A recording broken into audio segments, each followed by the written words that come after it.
Welcome back, everyone, to Friends of the Feather. This is The Buttons, episode 8. And I wanted to show you what we came up with. If you watched yesterday's episode, you know that one of the little birdies got out. One of these little dudes got out. And it was quite a chore to get it back in. So when that happened, upper management went out and immediately started making a roof for it, which ended up being this. He used an old discarded window screen that we had, cut a piece of it out, and made a frame for it. Very lovely, very nice, very well done.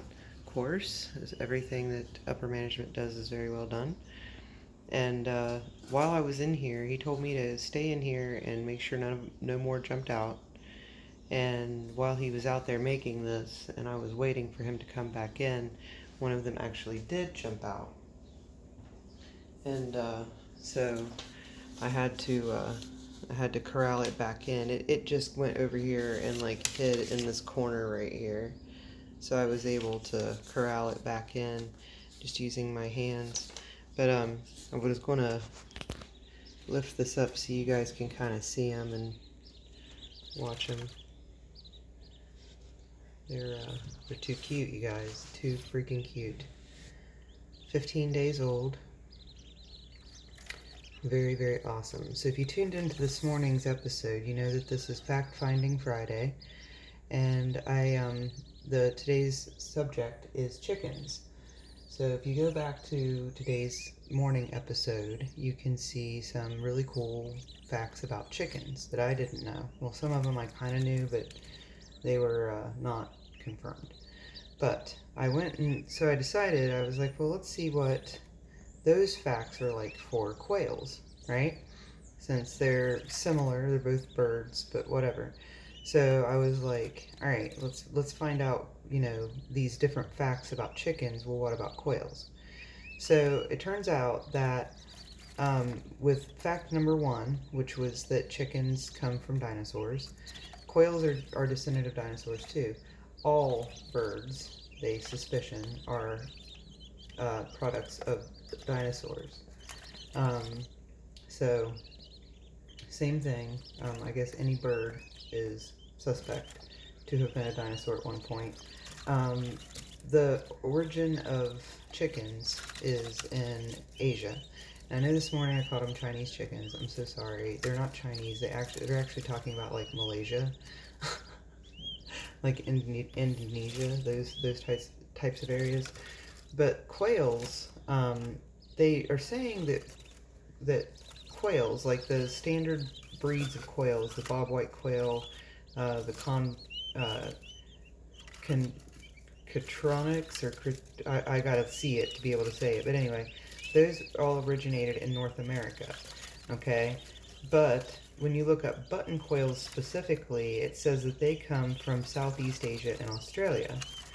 So my question is, how did regular quails originate in North America and then button quails originate from Southeast Asia and Australia if they're the same species, just different breeds of quail? So I'm thinking that maybe like button quails were a dinosaur that lost, like they were the same breeds of dinosaurs to begin with, but they got separated and evolved differently because of the different places that they were in the world. I don't know, but that's what it says. Their vision. Okay, so I did a deep dive, you guys. I did a deep dive on this vision thing. Quails have full color vision. All birds have extremely good vision, okay? They have crap night vision, both chickens and quails. But check out what I learned about chickens and their eyesight, okay? So humans have 3 rods in their eyeballs, right? And it's 3 different types of cones in their eyeballs. And it's the way that they detect red, green, and blue light, right? Well, chickens have that same thing. They have the 3 cones, but they also have 2 extras. One of those detects UV light. Okay, so the example it gave was like if a bug is on the ground and it's in the sun, it will reflect UV light. The chicken will see it and it'll be able to pick it out from the grass. Now, the other thing is that they have this special thing that is a double cone that allows them to better detect motion. So when the grass is there but the bug is moving, they can detect it because it's moving and because of the ultraviolet light that it reflects. They have 300-degree field of vision because their eyes are on the side of their head. We only have 180 because we have forward-facing vision. And they use their eyes. This is the coolest part, I thought. They use their eyes independently, okay? So they can focus on two different things. Their left eye is far-sighted, their right eye is nearsighted, so that they can watch for predators while they're still hunting for food. So if you notice chickens, like when you walk up to them and they look up at you, this thing says that they will always look up to you with their left eye, because that's their far-sighted vision, and that is what they will use that eye to look at you so that it can recognize what's coming towards it, whether it's a predator or not. I thought that was really, really cool. I was like, I did not know that. And apparently other birds have that same feature. So I thought that was awesome. The other thing, too, is birds have they actually have eyelids. It's a nictitating membrane like the dogs have. You know, that weird bloody looking thing that comes over a dog's eye when it's sleeping. We used to have those, but apparently we lost the need for it, and over time it just went away, because we have it, from what I have read, okay, I know, we still have evidence that we once had a nictitating membrane as well. Chickens have that, and that's what they use to protect their eyeballs, like when they're dusting, but it's clear, so that they can still see and still watch for predators while they're dusting, or, you know, if they happen to blink or whatever. So I thought that was absolutely awesome as well. Some very cool facts that I did not know about chickens' eyesight. I thought that was really, really awesome that that I learned all that. I did not know. And the other thing that I was talking about this morning with the chickens was their memory. Quails don't have memories that are quite as advanced as chickens. So they don't remember things as quickly as chickens do, but they will remember you eventually. So you just have to be really patient and use a lot of, you know, repetition and slow movements to understand that you're not a predator and that you're not going to kill them. And the last one that I did on the chickens was that they communicate with their eggs and the chicks before the eggs hatch. I found that absolutely fascinating as well. And quails do the same thing. All birds do this, and they do it to imprint their voice on the hatchlings before they're hatched, so that they'll recognize their mother's cries. Oh, look, flying around, I'm telling you. They are stranger danger bad birds. But that way that they will recognize their mother's voice, quote unquote, as opposed to other birds.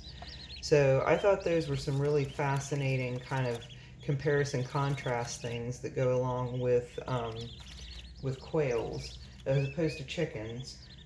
So learning all kinds of stuff on our Fact Finding Friday. And make sure you guys check in with us every Friday, because I'm going to have a different subject, different fun facts that we are going to go over with about different things that I find interesting. If anybody has any subjects that they would like for me to go over, please put it down in the comments. If you know any cool facts about quails or chickens, please share with the group. And make sure you tune into my show tonight, which will be the evening episode of today's videos. And that one we are going to do a comparison and contrast of myths about chickens, as far as, you know, true or false, different things that are alleged about chickens. Just a little something there. I really want to thank 108 subscribers. Thank you guys so much. I so greatly appreciate you just hitting the little button. And please also like, comment, you know, subscribe if you haven't already. I really appreciate everything. We're on our march to get 1,000 followers. That sounds like such an insurmountable number, but that's the march because we do want to get monetized, because I do want to expand this little operation. I am greatly enjoying myself. Hopefully everyone that watches is enjoying themselves, and I would like to bring a little light into people's entirely too serious days. So yeah, I think that's about it for today. These little guys are doing great. They need to have their water cleaned out, of course. But I feel much better having this top on their little cage. So with that, we will close this video.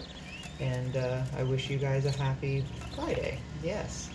Close out the week, right? Have a good one.